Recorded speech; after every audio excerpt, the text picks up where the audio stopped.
Bonjour, je voudrais raconter dans cette vidéo la vie d'un père de l'Église qui s'appelle Saint Césaire d'Arles. Il a vécu en France au moment même où l'Empire romain s'est écroulé, puisqu'il naît en 470, ça veut dire 6 ans avant que, dans les dates officielles, on déclare que, envahi par les barbares, cet empire, qui était déjà très ancien, s'est écroulé dans la partie occidentale, tandis que dans la partie orientale, il a subsisté encore 1000 ans. Quand on définit quelqu'un comme étant un père de l'Église, on veut dire par là qu'il a eu une influence très grande sur le début de l'Église. Et globalement, on fait remonter les derniers pères de l'Église à saint Isidore de Séville, donc en tout cas dans le premier millénaire, avant que n'apparaissent les grandes sommes de théologie et ce qu'on appellera plus tard en Occident la scolastique. Les pères de l'Église ont eu une influence importante parce que l'Église, elle peut être comparée finalement dans son histoire à un fleuve, avec une embouchure et puis un départ. Et lorsque quelque chose est changé au départ, eh bien l'embouchure peut être totalement changée.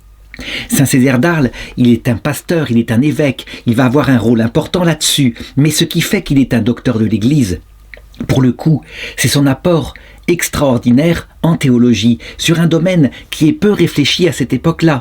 Parce qu'on réfléchit d'abord à cette époque-là sur la nature de la Trinité et du Christ.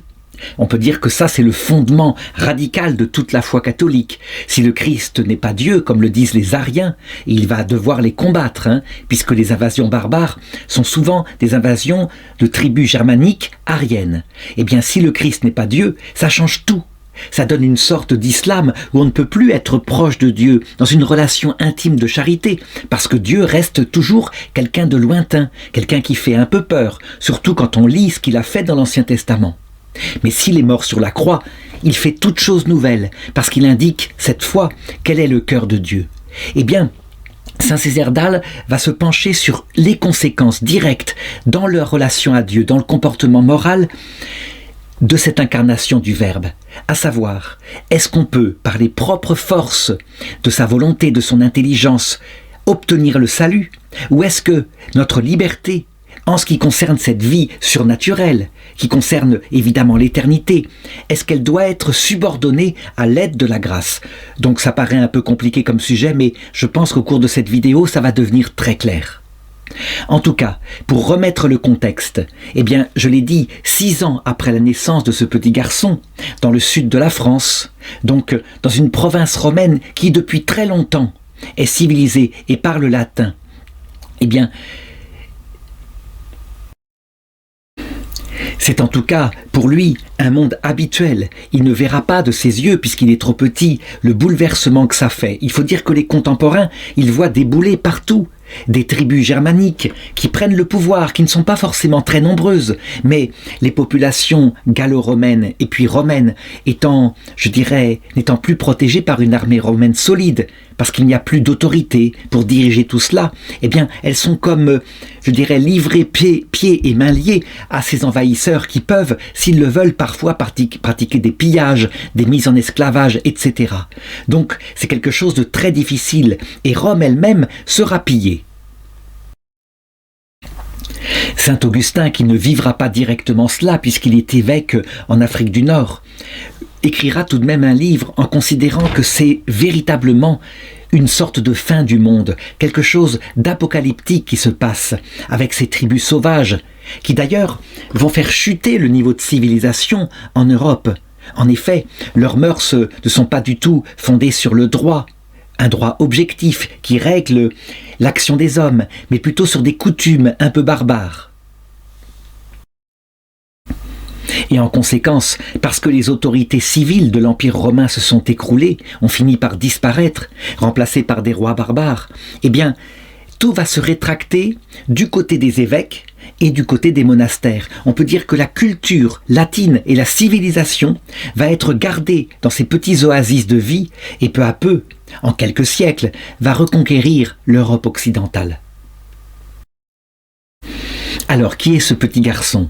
Eh bien, d'abord, il naît au centre de la France, à Chalon-sur-Saône, en territoire burgonde, et ses parents sont des gallo-romains de très bonne culture et qui sont catholiques depuis fort longtemps déjà. Lorsqu'on regarde son cheminement, parce qu'on en connaît peu de choses, ça a été certes raconté, il y a eu une biographie, mais finalement, on n'a que des détails historiques sur les divers endroits où il s'est rendu. Eh bien, on peut considérer que c'est un enfant très cultivé, qui reçoit la meilleure éducation dans l'Empire, et puis un enfant spirituel. Ça veut dire qu'il cherche Dieu, véritablement. Ça, c'est quelque chose qu'il faut comprendre. Dans l'âme humaine, au-delà de tous ces événements politiques, il y a une recherche radicale qu'a bien décrit saint Augustin, en montrant que l'âme humaine est angoissée tant qu'elle n'a pas trouvé le sens profond à sa vie. Et lui, Césaire, il va le trouver dans la découverte de Jésus-Christ que lui communiquent ses parents. Alors il faut remarquer son prénom. Sans doute que ça a un rapport avec César, non pas le premier empereur romain, mais disons l'homme qui a conquis la Gaule. Et donc que ses parents ont une grande admiration pour ce général romain qui, justement, après son assassinat, eh bien, par Auguste, sera source de l'Empire romain avec son type de gouvernement par un seul homme qui, à certains moments, sera un peu divinisé, et puis qui maintenant, dans l'Empire romain chrétien, est considéré simplement comme un dirigeant. Toujours est-il qu'à 18 ans, et parce qu'il a une sincère recherche de Dieu, eh bien, l'évêque de Chalon-sur-Saône, qui s'appelle Sylvestre, va l'admettre dans le clergé de Chalon-sur-Saône. Alors évidemment, on peut imaginer qu'il l'institue simplement lecteur, acolyte, ce sont les ordres mineurs, et qu'il ne reçoit pas encore l'ordination des ordres majeurs, comme le diaconat et puis le sacerdoce. Manifestement, cette forme de vie qui est active, qui est au service du peuple, ne lui suffit pas. Il voudrait connaître davantage Dieu et se consacrer entièrement à la vie spirituelle, si bien que 2 ans plus tard, donc à l'âge de 20 ans, eh bien, il décide de partir pour un monastère qui est fort célèbre et qui se situe justement dans le sud de la France, sur une île, à Lérins. Ce monastère a été fondé il y a peu de temps, mais il a réussi, par celui qui l'a fondé, à implanter en Europe occidentale toute une tradition monastique qui avait été inventée en Égypte en particulier. L'idée, c'est qu'une forme de vie en commun, en communauté, sera une aide formidable parce que les frères, quand ils s'aiment, sont véritablement des chemins vers Dieu afin de découvrir la vie spirituelle, de se former à la vie spirituelle. Et donc il entre là-dedans et on peut dire que sous le regard fraternel mais aussi critique de ses frères, il s'initie aux formes les plus précoces de la vie spirituelle, à savoir en général une ascèse très sévère, parce qu'il faut d'abord dompter sa sensibilité. Quand on vient d'une famille riche, on a évidemment des goûts de luxe et on ne peut pas se laisser aller à là. Et le but étant une vie mystique, ça veut dire une fréquentation de Jésus-Christ par la prière, dans l'amour du prochain. Évidemment, la vie commune a un avantage formidable, comme on se frotte entre frères avec des tempéraments très différents. Pour l'unique amour du Christ, eh bien, on y apprend l'humilité, on constate qu'on n'est pas parfait. Cette vie monastique aura une influence importante parce que la vie qui s'était déjà d'abord développée en Égypte, c'était plutôt une vie érémitique. Et la vie érémitique, quelquefois, quand on n'a pas de maître, on va trop loin dans l'ascèse.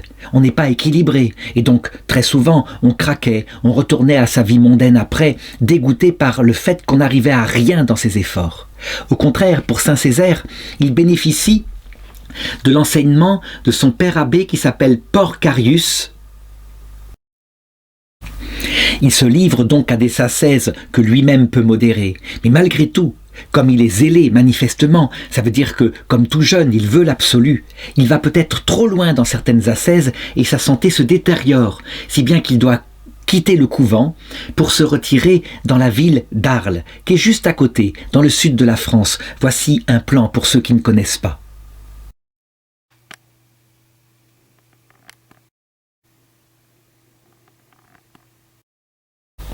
Ce qui est certain, c'est que jamais il n'oubliera l'enseignement qu'il a reçu, en particulier d'un moine qui s'appelle Julien Pommer, qui est mort après 498, et qui avait écrit un excellent ouvrage à l'usage des clercs, de la vie contemplative. Ça veut dire que pour lui, pour être un bon prêtre, parce qu'il va se diriger vers une forme de vie plus souple, donc la vie sacerdotale, séculière. Pour être un bon prêtre, il faut être fondé sur l'amour du Seigneur, sur la contemplation du Seigneur. C'est la racine de la vie sacerdotale. Sans cela, eh bien, on n'est rien d'autre que quelqu'un qui fait une carrière. Et c'est un risque déjà en cet empire romain chrétien, où certains, évidemment, sont des cadres religieux pour remplacer les cadres civils, et donc font carrière, et n'ont pas la vocation. Et là, en Arles, eh bien, il se lie d'amitié avec l'évêque qui s'appelle Éon et qui, semblerait-il, est de sa famille. Toujours est-il qu'il le forme, il lui permet d'étudier, il lui met la meilleure bibliothèque à sa disposition. Il lui apprend toutes les hérésies qui ont été combattues avec efficacité dans les conciles d'Orient, et en particulier l'hérésie arienne qui fait de grands dégâts. Et comme manifestement il constate que sa vocation est solide, eh bien il finit par l'ordonner diacre, puis prêtre en 499, donc il a maintenant 29 ans. Et puis, comme il constate que c'est quelqu'un qui est très réfléchi, très contemplatif, et aussi c'est un intellectuel, un théologien, alors il se dit que la meilleure façon serait, pour utiliser sa vocation, de lui confier la direction d'un monastère qui est situé juste en face de la cité, soit à Trinquetaille. Et là, on peut le dire que ce qu'il a appris durant ces 2 années passées à Lérins, eh bien, il le communique aux moines. Mais, entre-temps, il s'est formé. Il a étudié en particulier la règle monastique d'un grand docteur de l'Église qui vit en Afrique, dont j'ai déjà parlé tout à l'heure, à savoir Saint Augustin. Une règle très équilibrée de vie commune qui ménage le temps pour la prière, le temps pour le travail, le temps pour la détente, véritablement, et qui permet à tout le monde d'accéder à une vie consacrée à Dieu. Eh bien, c'est là, en s'appuyant sur saint Augustin, qu'il va rédiger pour ses moines sa règle pour les moines. Et c'est une règle qui nous est restée, qui est effectivement très très bonne, qui évidemment n'aura pas la perfection de la règle de saint Benoît, qui viendra un petit peu plus tard. Et alors, on peut dire que sa réputation dans la ville et le diocèse d'Arles se répand, si bien que quand l'évêque Éon meurt en 501, il a donc 31 ans, eh bien le peuple, manifestement, se prononce pour qu'il le remplace et qu'il devienne leur évêque. Il leur paraît suffisamment intelligent, même s'il n'a que 32 ans, et suffisamment spirituel pour être digne de cela. Et en effet, il continue, tout en étant évêque, de vivre sa vie de moine. Il ne perd rien de sa pauvreté, de sa chasteté, de son obéissance à l'Église qu'il a acquise durant ses années de vie monastique.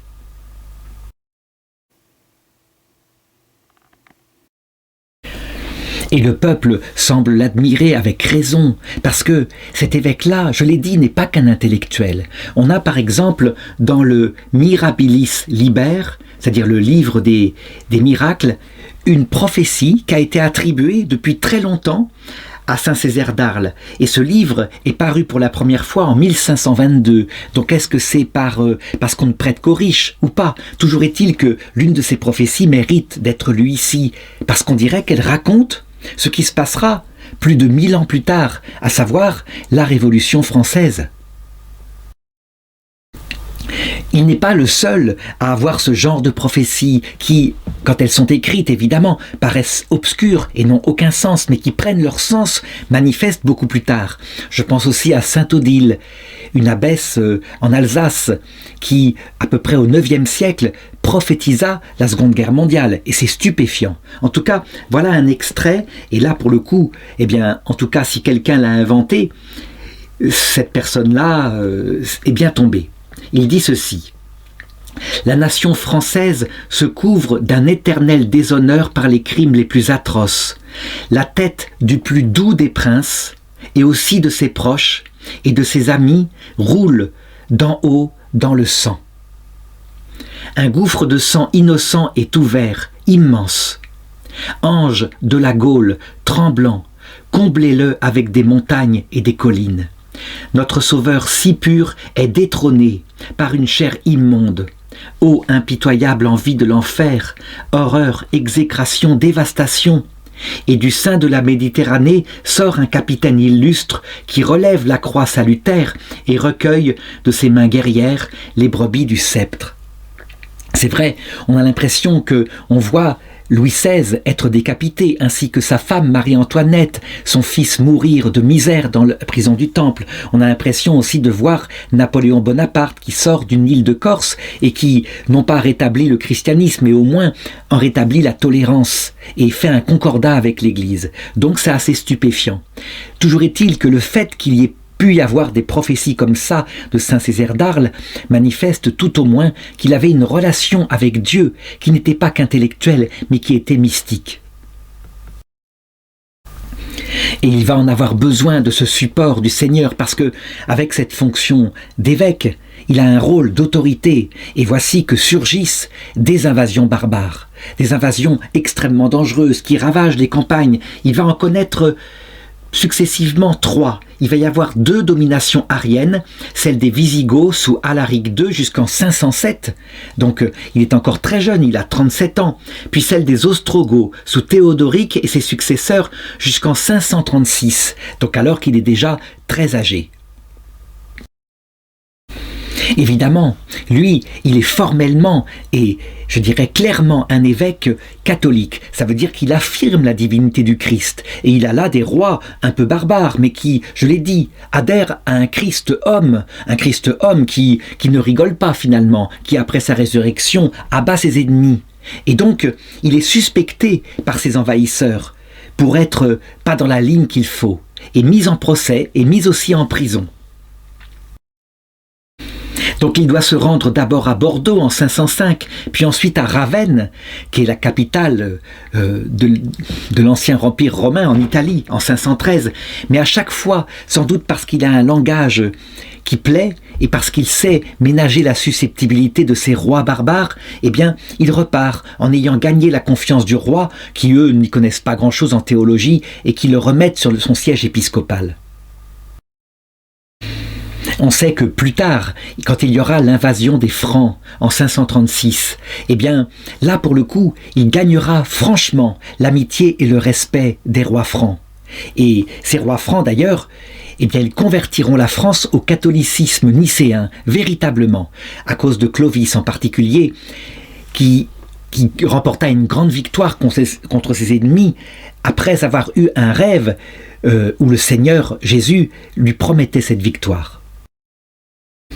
Il faut dire qu'en vers 500 par là, Clovis reçoit le baptême. À cette époque-là, on peut dire que la majorité de son armée le suit, tout simplement parce que c'est la religion du roi. Ça veut dire qu'en fait, il y a beaucoup de, je dirais, d'aspects politiques dans ces conversions. Il n'empêche que, du coup, elles ont une influence sur la suite de l'histoire, comme je l'ai montré.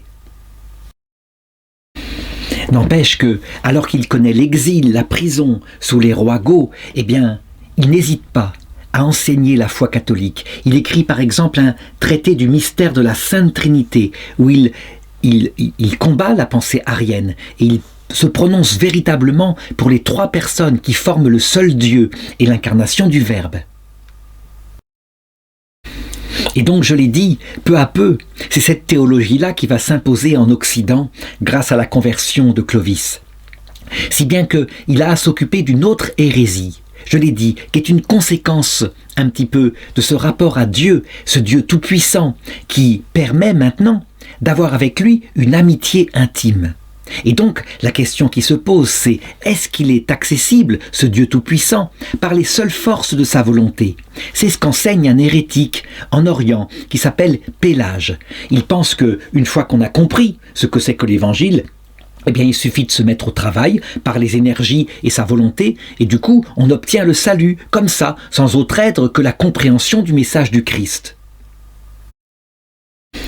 Face à cela, il y a les écrits de saint Augustin qu'il connaît et qui lui dit « Mais c'est impossible. Comment est-ce qu'un homme, qui est comparable finalement à un simple ver de terre en comparaison de l'infinie grandeur de Dieu, comment est-ce qu'un homme pourrait obtenir une telle vie surnaturelle, ça veut dire une sorte d'amitié spirituelle avec Dieu, donc impliquant une certaine égalité, sans qu'il y ait l'aide de Dieu qui surélève l'homme vers cette vie qui le dépasse complètement ?» Et donc, il est confronté à cela, et il y a des thèses qui s'opposent. Certains disent « Seule la grâce fait les choses, et nous, on est incapables d'aucune action. » Et puis Pélage qui dit « Mais seule notre volonté font les choses, et puis il n'y a pas besoin d'aide de Dieu autre que cela. » Il va donc réfléchir à cela et il va développer une doctrine qui est très importante, que je voudrais développer ici parce que elle va être celle du grand concile régional d'Orange qu'il va présider, qu'il va vivifier de l'intérieur et qui va être reconnu officiellement par le magistère catholique comme donnant la doctrine de la foi concernant ce rapport entre la liberté de l'homme et la grâce. Alors, voilà comment il le fait, et c'est assez simple à comprendre si on prend une analogie, à savoir l'analogie de l'amour qui peut exister entre un homme et une femme, parce que finalement, la grâce, le rapport à Dieu, est tout à fait illustré, comme par analogie, par ce qui se passe dans le mariage. Et donc, regardons ce qu'il se passe au début de la naissance d'un amour. Est-ce que l'amour, quand il vient d'un jeune homme pour une jeune femme et d'une jeune femme pour un jeune homme qui ne se connaissaient pas, est-ce que l'amour, quand il démarre, est-ce qu'il est libre ? L'expérience montre que non, en tout cas quand c'est un mariage d'amour, ça veut dire qu'au départ, le sentiment naît. Il enflamme à cause de la beauté de la jeune fille, à cause de sa façon de bouger, sa façon d'être, son comportement moral, etc. Et cet amour, il naît dans le cœur de façon magique et non volontaire. C'est dans un second temps que le jeune homme qui est tombé amoureux ou la jeune fille qui est tombée amoureuse du jeune homme vont pouvoir se dire « Est-ce que je suis libre ? Est-ce que je vais aller vers cet amour-là pour essayer de l'établir dans une réciprocité ? Donc est-ce que je vais me déclarer à l'autre ? Donc la liberté intervient dans un second temps. Eh bien, saint Césaire d'Arles va développer la même chose en ce qui concerne la grâce.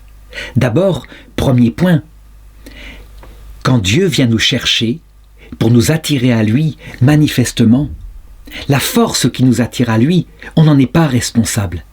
Il y a comme une grâce, avant même qu'on le connaisse, qui nous attire à lui, et cette grâce-là, elle suscite dans notre cœur une sorte d'angoisse. On est mal dans son cœur, tant qu'on n'a pas découvert la réponse qui est ce Dieu infini pour qui on est fait.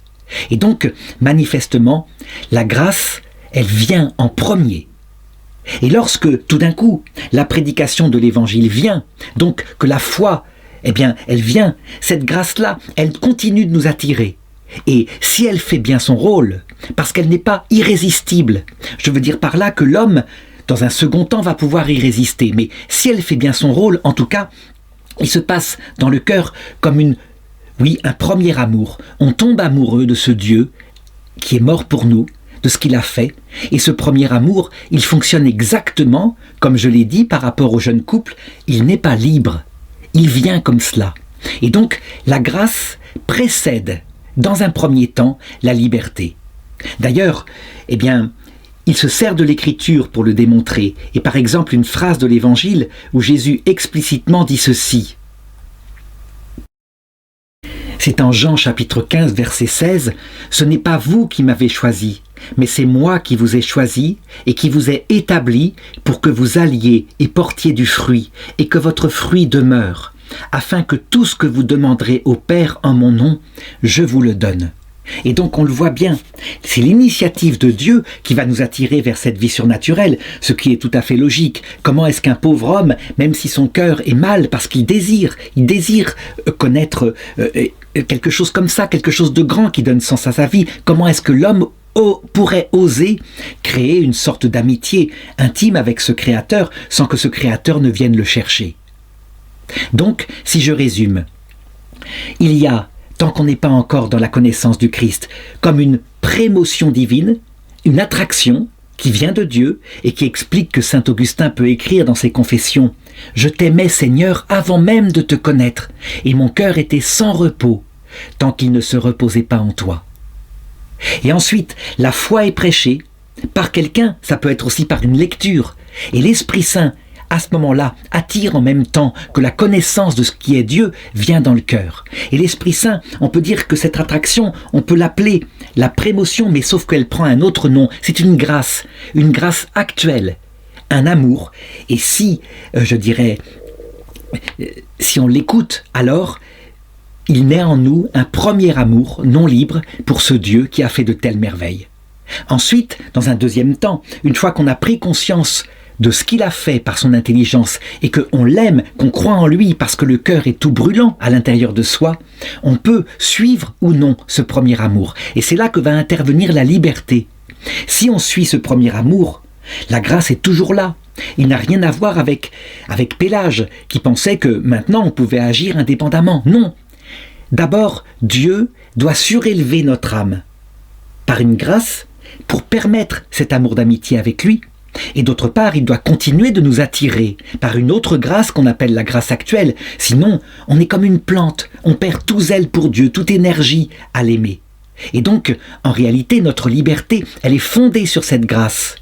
Ce qui veut dire que pour saint Césaire d'Arles, il faut condamner non seulement le pélagianisme, qui pense que la liberté humaine n'a pas besoin de la grâce pour aller vers Dieu, mais aussi le semi-pélagianisme, qui pense que une fois que la grâce sanctifiante est donnée, que notre âme est surélevée par une sorte d'organisme qui permet d'aimer Dieu comme un ami, à égalité, alors on n'a plus besoin d'être attiré, il suffit de travailler pour cela.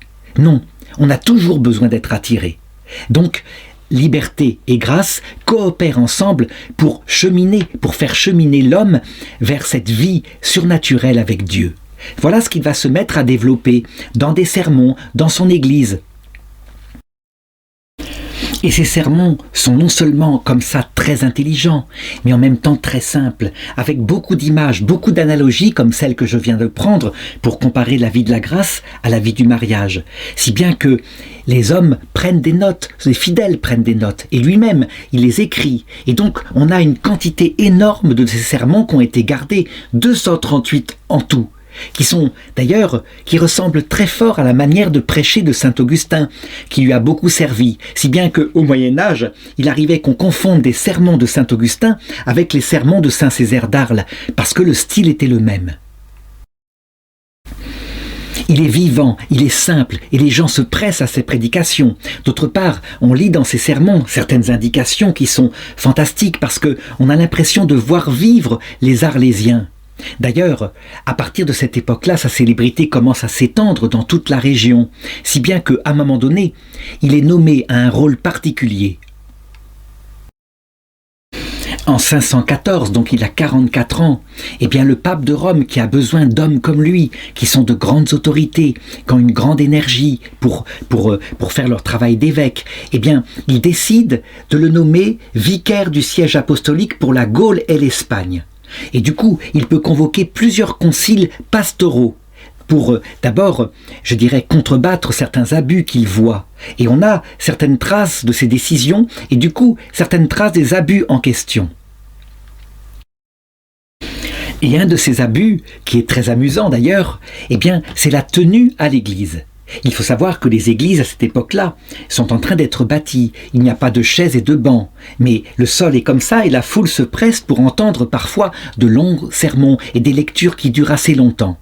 Il arrive que des personnes âgées ou des personnes qui sont fatiguées ou handicapées, eh bien, s'assoient par terre ou même s'allongent pour entendre les sermons parce qu'elles ne peuvent pas rester debout. Eh bien, peu à peu, il constate que c'est répandu les mœurs suivantes, qui sont assez étranges. Ça veut dire que, finalement, parce que des personnes assez fatiguées se sont ainsi assises et même allongées, voilà que tout le monde s'est mis à le faire. Et donc, que dès qu'on commence une lecture, qui va être un peu longue, ou une homélie, les gens se couchent par terre, mais ça ne serait rien. En fait, ils se couchent par terre et ils commencent à bavarder entre eux. Ça veut dire que c'est une véritable place de village où on a des conversations. Et pendant ce temps, le prêtre s'égosille. Et là, il faut mettre un terme à cet abus. Alors, on a une lettre avec décision pastorale d'un concile régional qui dit ceci. Voici quelques jours, j'ai donné un conseil, voire une recommandation dans mon affection paternelle aux personnes qui ont mal aux pieds et qui souffrent d'une infirmité corporelle. Effectivement, durant les longues passions des martyrs ou durant les leçons plus longues que d'ordinaire, ces personnes, s'allongent. Or voici que certaines de nos filles s'imaginent qu'elles doivent faire de même, tout en étant en parfaite santé. Dès qu'on commence à lire la parole de Dieu, beaucoup d'entre elles, sinon toutes, s'étendent comme si elles étaient au lit, et plutôt ciel qu'elles ne fassent que s'étendre et écouter en silence et avidement la parole divine. Mais non, elles bavardent entre elles, au point de ne rien entendre et d'empêcher les autres d'écouter. Aussi, vénérable fille, je vous en prie et vous le demande dans ma sollicitude paternelle, quand on lit les leçons et quand on prêche la parole de Dieu, que personne ne se couche par terre, à moins qu'une très grave infirmité l'y oblige, et qu'alors on ne s'allonge pas, mais qu'on s'assoie plutôt, tout en écoutant attentivement et avec intérêt la prédication. Donc on le voit, c'est presque amusant, on imagine la scène, donc en ce tout début du Moyen-Âge, où véritablement l'église c'est un peu la place du marché, et d'ailleurs ça continuera très longtemps. Au Moyen-Âge on a des choses comme ça qui sont racontées dans la cathédrale Notre-Dame de Paris par exemple. Alors, il prend d'autres décisions pastorales, par exemple concernant les gestes de respect absolu qu'il doit y avoir par rapport à l'Eucharistie. En effet, et c'est un problème qui est encore actuel, si on n'a pas de geste de respect intense, et que par exemple on fait tomber une petite miette de l'Eucharistie par terre, alors que ce n'est pas du pain, c'est la présence réelle du Seigneur. Alors, comment est-ce qu'on pourra l'aimer ? Si on ne sait pas se comporter avec le Christ comme avec son Dieu, comment est-ce qu'on pourra avoir une vie chrétienne solide ? Le respect est le fondement qui va conduire à l'amour. Et donc il dit « Avec quel soin ne veillons-nous pas, lorsque le corps du Christ nous est donné, à ce que rien ne tombe de nos mains par terre. Veillons donc avec un soin égal, que la parole de Dieu qui nous est dispensée ne périsse pas dans notre cœur pendant que nous sommes distraits et que nous bavardons. » On peut tirer de ce texte aussi l'idée que, à cette époque-là, on recevait l'hostie dans la main et non pas directement dans la bouche. Et donc que cette manière de recevoir l'hostie dans la bouche a été instituée plus tard justement pour augmenter le sens du respect, afin que les mains, souvent pas très propres, de ceux qui recevaient la communion, ne soient pas directement en contact avec le corps du Christ. Et alors, une autre décision pastorale qui, toujours pareil, met de la discipline afin que le respect conduise à l'amour, c'est la tenue à l'église. Et il le dit, vous avez une tenue et vous parez votre chair qui est passagère de beaux bijoux. Et c'est très bien, mais sachez que cette chair passera. Eh bien, combien plus vous devez vous parer dans votre âme de tous les bijoux spirituels qui sont nécessaires pour entendre la parole de Dieu. Ainsi, nous devons mettre un ordre des priorités. L'auditeur bien disposé à la parole de Dieu saura qu'il reçoit des pendants d'oreilles envoyés du paradis, notre patrie, et le fidèle exhorté à donner aux pauvres, s'il ouvre ses mains pour distribuer l'aumône, saura qu'il reçoit du Christ des bracelets en or. Toujours ce côté concret, je dirais cette analogie qu'il fait avec les jolis bijoux des belles romaines. Et puis, évidemment, la parure spirituelle qu'on emporte au ciel. Et donc, de par sa fonction de vicaire apostolique, il va réunir plusieurs conciles provinciaux en Gaule, comme par exemple le concile d'Arles en 524, le concile de Carpentras en 527, le concile de Vaison en 529. Mais surtout, et c'est le plus important, le concile doctrinal d'Orange en 529. Il a donc à cette époque-là 59 ans. Avant d'aborder ce concile lui-même et ses conclusions, je voudrais aborder quelque chose d'autre qu'il a fait. En effet, beaucoup de filles à qui il prêche veulent se consacrer à Dieu. Et donc, s'il a aidé à fonder et à structurer un monastère d'hommes, il faut qu'il s'occupe aussi d'un monastère de femmes. Or, il a une sœur, et cette sœur, elle est très profonde et très spirituelle. Donc, il la met à la tête de ce monastère, et ensuite, il écrit une règle pour les religieuses. Au début, cette fondation se fait alors qu'il a 43 ans, donc en 513, en dehors des murs d'Arles, dans quelque chose, dans un lieu retiré où les religieuses pourront être tranquilles et puis cultiver des champs. Et puis quand arrivent les invasions barbares, avec le risque de pillage, alors il transfère le couvent à l'intérieur des murs d'Arles en 524. Il a alors 54 ans. Et il l'appelle le monastère Saint-Jean. La règle qu'il rédige est une synthèse entre des traditions du monachisme égyptien et de la règle de saint Augustin. Donc le tout encore avec cet équilibre qui transparaît toujours dans ce qu'il écrit.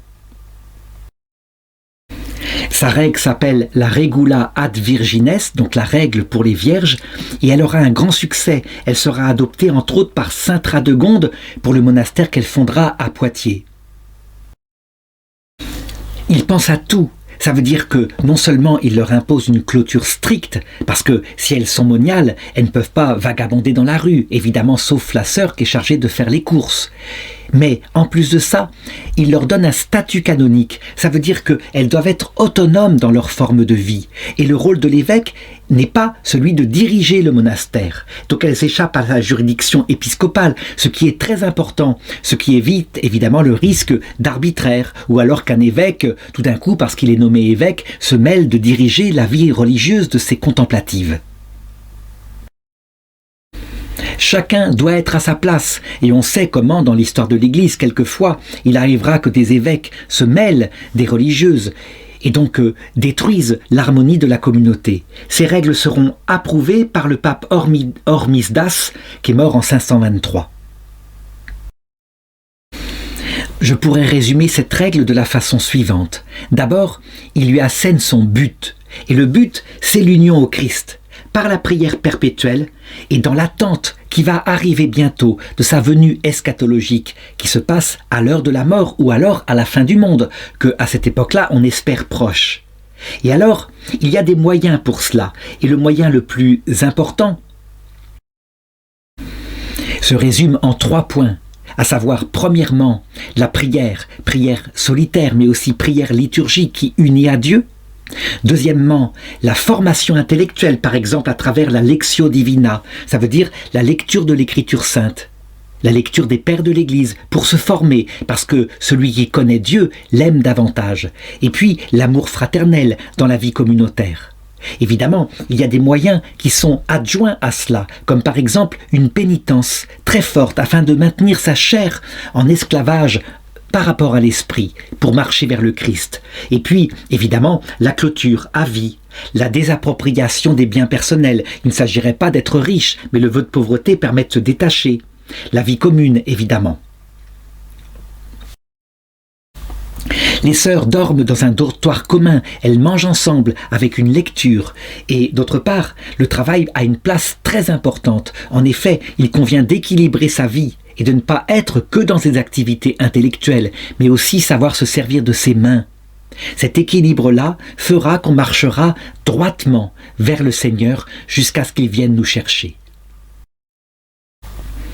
Il fixe aussi l'élection de l'abbesse. Elle a un rôle très important. Elle est responsable de ses sœurs et elle a même autorité par rapport à l'évêque qu'elle peut considérer à égal et non pas dans une obéissance. L'évêque n'est pas du tout le supérieur du couvent. Et donc elle doit faire observer la discipline et les moindres articles de la règle. Quant aux moniales, elles élisent à l'unanimité comme abbesse une personne qui doit être sainte, spirituelle, mais aussi les pieds sur terre, capable de faire respecter la règle du monastère et capable de recevoir les visiteurs. Je voudrais lire ici quelques extraits de sa règle pour bien voir que c'est finalement ce qui va s'imposer un peu partout. C'est une règle fort moderne. Par exemple, en ce qui concerne le silence monastique et la lecture qui permet de se former sans cesse, y compris quand on travaille.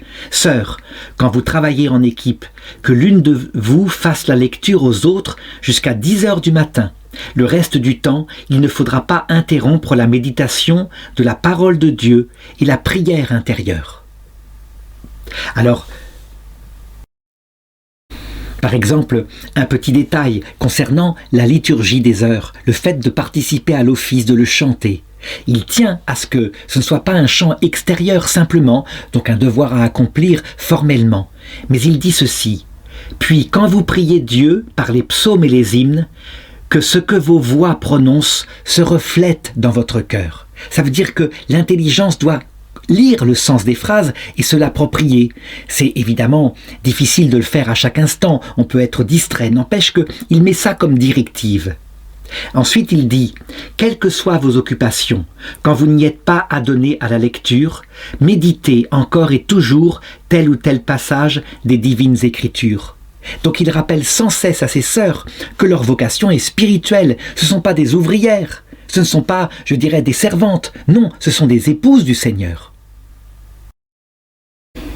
On comprend évidemment pourquoi cet évêque fait l'unanimité et pourquoi après il sera canonisé.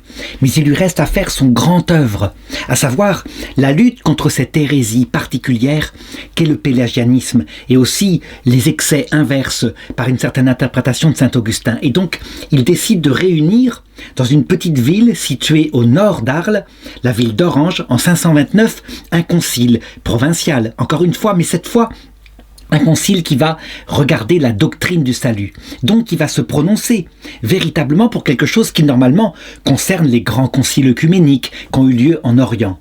Il le fait donc, et là, eh bien, son enseignement sur le rapport entre la grâce et la liberté va faire tout de suite l'unanimité. Il faut dire qu'il l'enseigne tellement bien, tellement concrètement, pas tellement à la façon que le feront plus tard les scolastiques, qui justement sont trop abstraits et qui du coup fait que leurs lecteurs ne comprennent pas. Lui, il compare les choses très simplement pour prouver la nécessité de la grâce qui vient.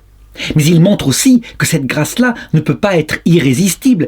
Il y a vraiment la liberté. Ça veut dire qu'un homme peut la refuser.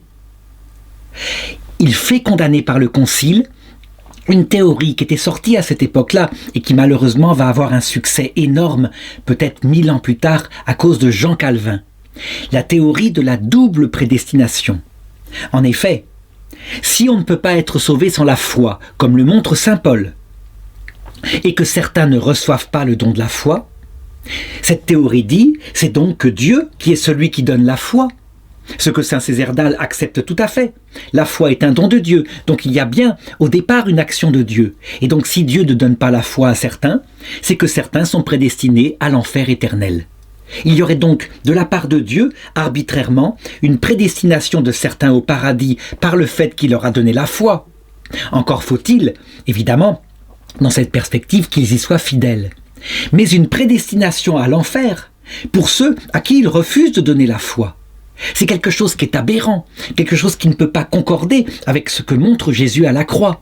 Il faut trouver une solution, on ne l'a pas encore la solution, mais ce qui est certain, c'est que cette théorie-là n'est pas possible. Elle est contradictoire avec ce qu'a montré Dieu en mourant sur la croix pour tous les hommes.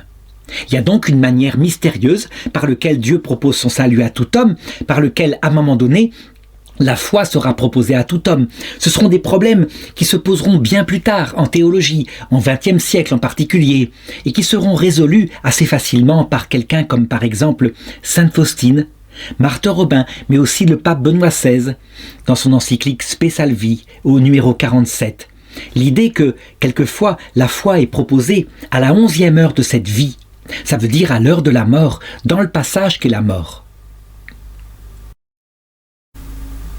L'idée se fera jour que, si quelqu'un n'a pas entendu la prédication de la foi, eh bien, elle lui est proposée véritablement en plénitude par le Christ accompagné de l'Église céleste, et que cette grâce n'est pas irrésistible, même si le Christ apparaît dans sa gloire à cette heure-là.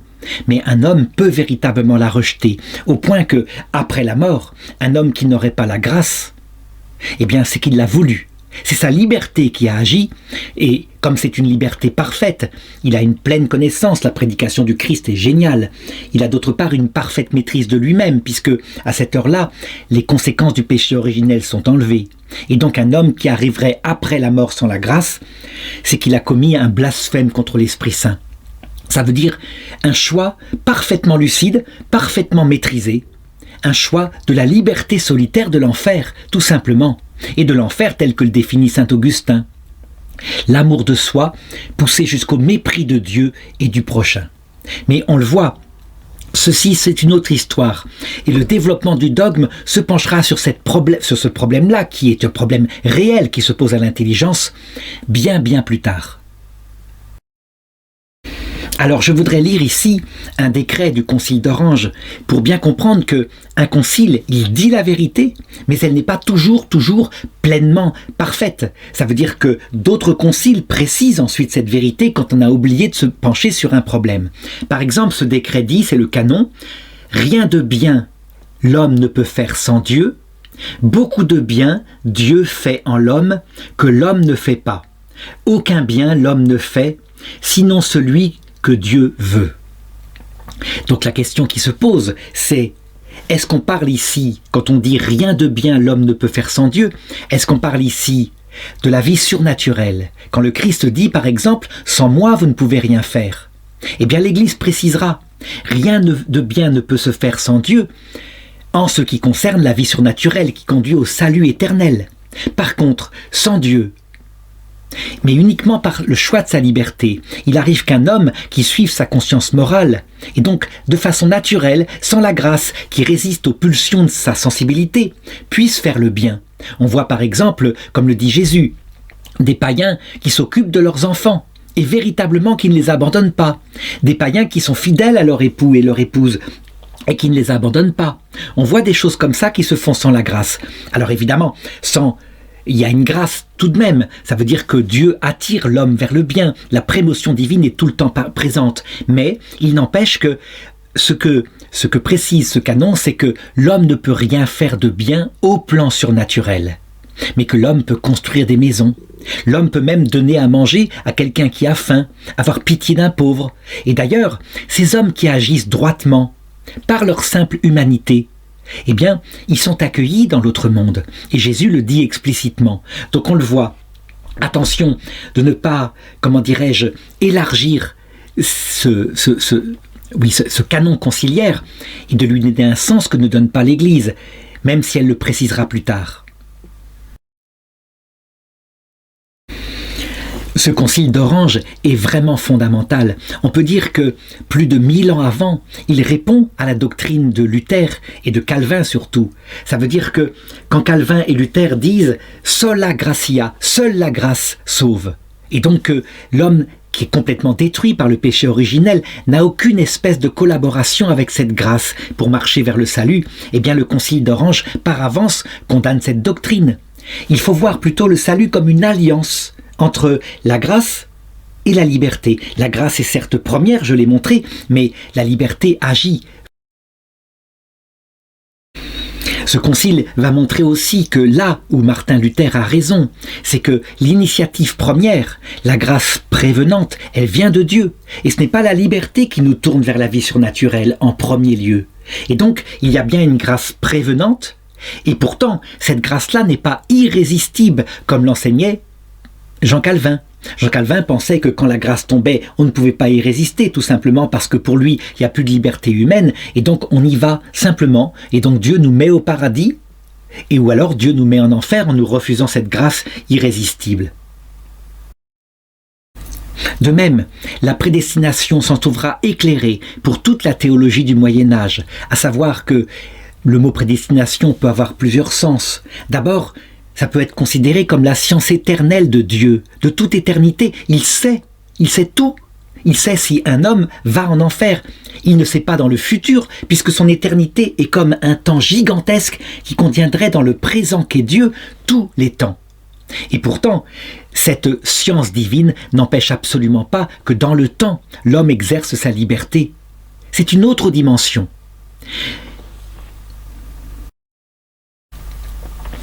Quand d'autre part Dieu descend dans notre temps pour nous sauver, alors on peut dire que la prédestination qu'il vise pour tout homme, c'est le salut. Il l'a prouvé en mourant sur la croix, en descendant dans notre temps. Et donc, s'il n'avait pas fait ça, on pourrait croire effectivement qu'il joue avec nous, que, après tout, il décide de sa grande puissance arbitraire et éternelle, comme un potier pour son vase, quel vase il va garder, quel vase il va détruire. Non, la croix prouve l'inverse. Quand Dieu descend dans le temps, il ne veut qu'une seule prédestination, notre salut. Et donc si un homme se damne, ça vient bien de sa liberté à lui. Il a failli par sa propre volonté. Évidemment, ceci inclut évidemment les conséquences du péché originel, ça veut dire le fait que notre liberté est abîmée, elle n'est pas détruite, comme le dira plus tard Calvin, mais elle est abîmée. Et donc, je dirais, il faut bien qu'à un moment donné, pour qu'un homme se damne absolument de manière juste, la prédication a été faite en plénitude et que toute faiblesse est disparue de la sensibilité humaine, ce qu'on appelle les conséquences du péché originel. Eh bien ça, c'est un autre problème, comme je l'ai indiqué, qui n'a pas été traité lors du concile d'Orange. Et donc saint Césaire d'Arles est considéré véritablement comme le plus grand des prédicateurs de l'ancienne Église latine. Et il reste 40 années évêque d'Arles. Il meurt finalement le 26 août 542, sans qu'on ait de détails sur la façon dont il est mort. Sa réputation ne sera jamais oubliée dans l'Église catholique, et en particulier en Gaule, si bien que Cyprien de Toulon, très vite, rédigera sa biographie et il sera ensuite canonisé, ne serait-ce que par la volonté du peuple, à une période où il n'y a pas de règle canonique pour la canonisation. On ne peut pas, si on n'est pas théologien, comprendre le rôle essentiel qu'a eu saint Césaire d'Arles. On pourrait dire que finalement son apport théologique correspond dans les conciles d'Orient aux apports théologiques d'un saint Athanase, qui permettra, je dirais, la défense du concile de Nicée concernant la Trinité et la divinité du Christ. Eh bien lui, il a le même rôle finalement concernant la morale, ça veut dire la façon dont on se tourne vers Dieu pour être sauvé. Voilà pourquoi c'est avec raison que l'Église l'a rangé parmi les pères de l'Église, et il ne serait pas étonnant qu'un jour il puisse acquérir le titre aussi de docteur de l'Église.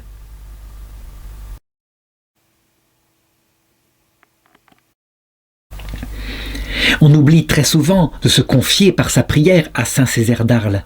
On a tort. Je l'ai dit, j'ai parlé énormément de sa fonction théologique, et c'est évidemment quelque chose qui est rationnel, qui n'attire pas les cœurs. Eh bien, il ne faut pas oublier qu'il était un pasteur paternel, extraordinaire, très proche des gens, respectant tout à fait les femmes en particulier, et capable d'humour, par exemple comme je l'ai lu dans la lettre où il demande aux filles de ne pas s'allonger et se vautrer dans l'église quand elles entendent les sermons. Mais il ne fait pas avec méchanceté, aucune autorité sévère en lui, mais une paternelle action. Et elles écoutent du coup.